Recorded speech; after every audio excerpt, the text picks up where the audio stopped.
So, Black Ops 6 Zombies just came out, and it's actually pretty good. Like, really. I've only put around 4 to 5 hours into the game, as I wasn't one of those who took a one-day trip to New Zealand yesterday, but I can already tell you that from what I've played, I'm actually more impressed than I anticipated. First, let's address the elephant in the room, as I'm sure that that's the first thing most of you will be able to point out. Yeah, it's basically just Cold War 2.0. Like, when it comes to the health bars, numbers, damage, and all those modern systems, it's the same exact thing as Cold War, and really it does kind of feel just like a bigger sequel to it. And while it might sound disappointing to those who were expecting more of the old school zombies thrown in there, I do have to say that it feels way more polished and way better to play.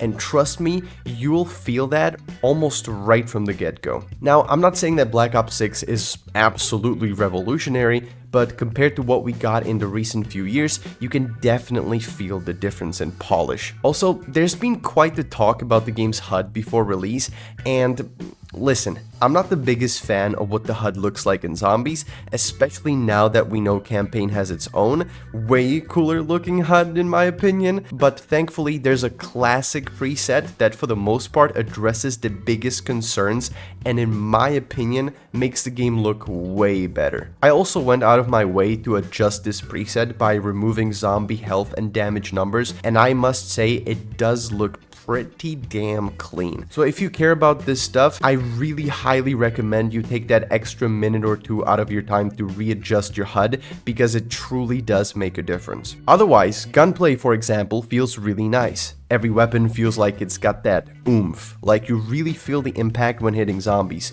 With weapons like assault rifles and SMGs, you get this satisfying feeling like you're just cutting down those groups of zombies and like you're really doing the impact with your weapons. And with shotguns, the impact completely decimates them, like either completely splattering them into pieces or just sends them flying. Scrap has also been turned into only one currency instead of the two different ones, meaning that you'll have just one thing to look out for when you're looting the ground, which is the new general green currency used for every kind of scrap upgrade. Now, this also might be kind of weird, but I feel like the zombies themselves also really surprised me. They kind of have this really nice, smooth, sort of predictable movement that still poses as a challenge, but isn't completely annoying as in some previous games. You can even tag sprint in the game, which immediately gave me Modern Warfare 3 Zombies PTSD, as I'm unfortunately the victim of having played that game. So I completely expected there some sort of a boost in zombie speeds where like past round 15 they will just be instant marathon super sprinters,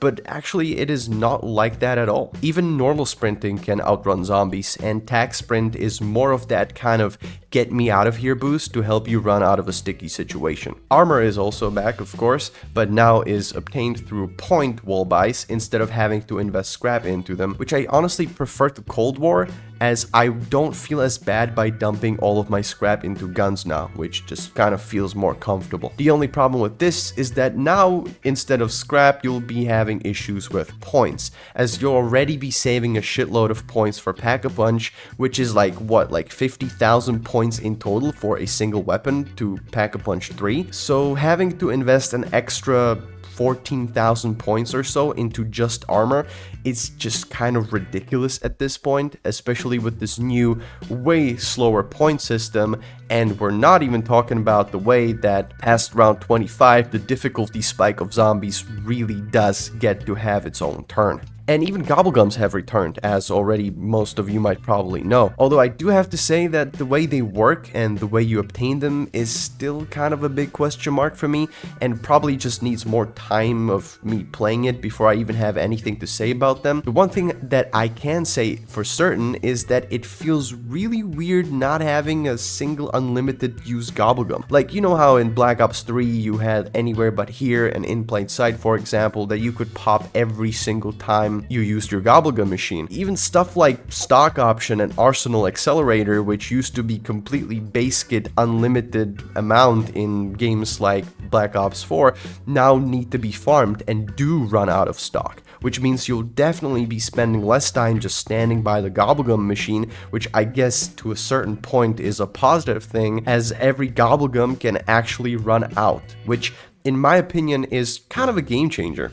We also now officially have a set crew of characters, and while these guys aren't really anything that special in my opinion, it still makes a massive difference for the feel of each map. One thing that does scare me, however, is that so far only one of the 2 maps available actually has a crew, which is Terminus. And unless Liberty Falls really is just this one small exception to really just be this super casual map with no extra strings attached, I'm just kinda scared that it might lead into future maps not receiving their own crew either, or even having our new cast of characters from Terminus not be a part of them. There even are these new environmental events where, especially at the start of the game, you can see human guards get eaten by a zombie and even drop loot. And if you use one of those map-specific characters, they even comment on the situation. It's pretty cool and makes it way more immersive, and probably the first map in existence where you don't feel like you're the only living thing on the map. Well, at least for the first 2 or 3 rounds until you open up all the doors.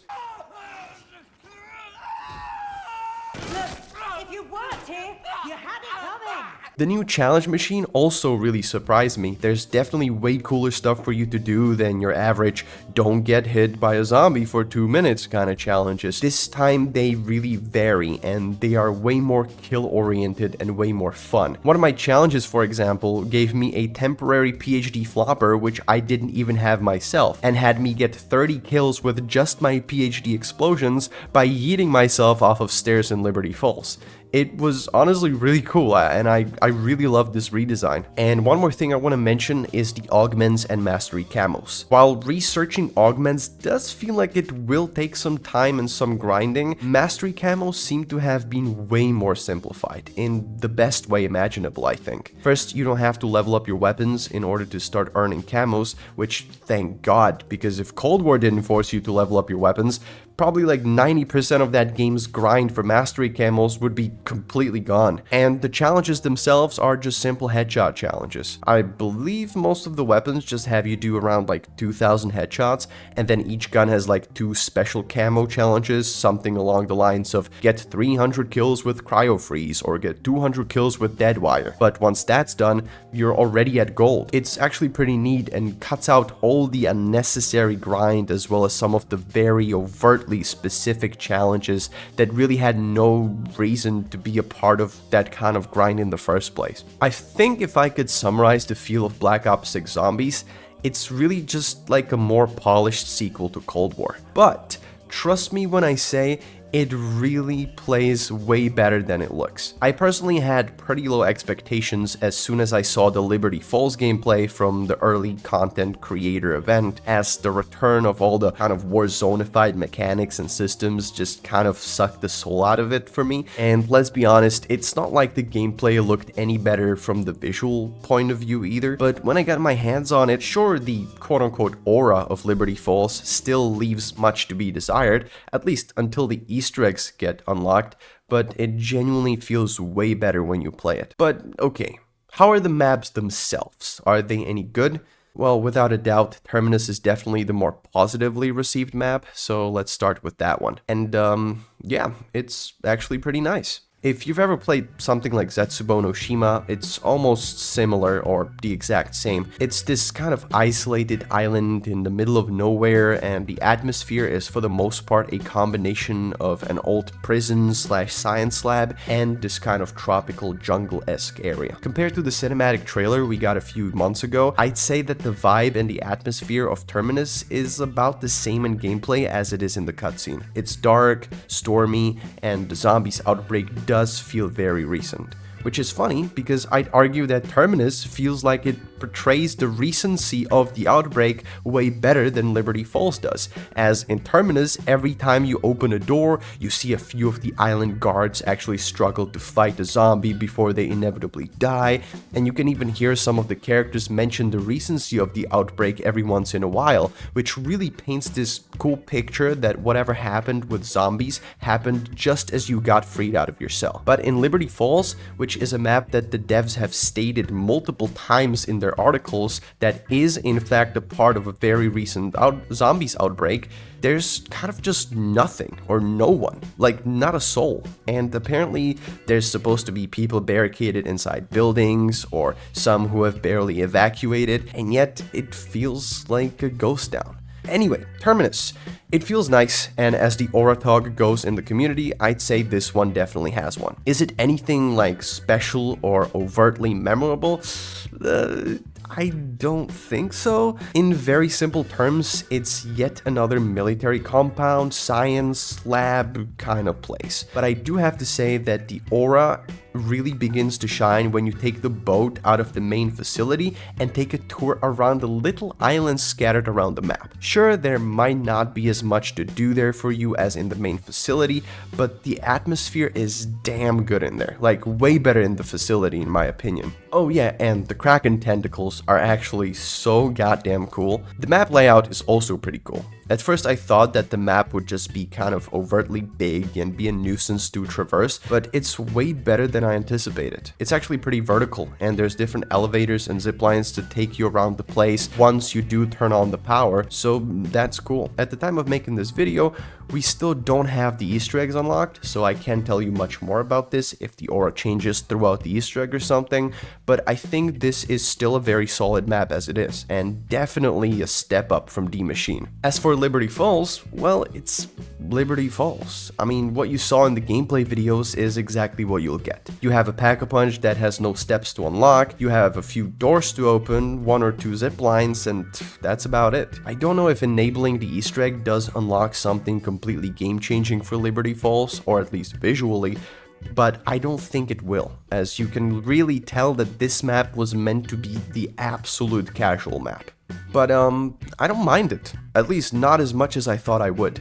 To me, it just kind of feels like the Onslaught mode from Cold War, which was just this really simple zombies mode put into multiplayer maps, except they kind of just turned it into its own map, and the gameplay is pretty nice. The layout feels good, and for camo grinders, it does feel like it's gonna be the map to play. All in all, I think Black Ops 6 started off pretty good, and I think that some of the hate on the game is maybe a little unjustified, although I do still understand the criticism. Is it the next coming of Christ or something incredibly revolutionary for the COD Zombies formula? Nah, no, absolutely not.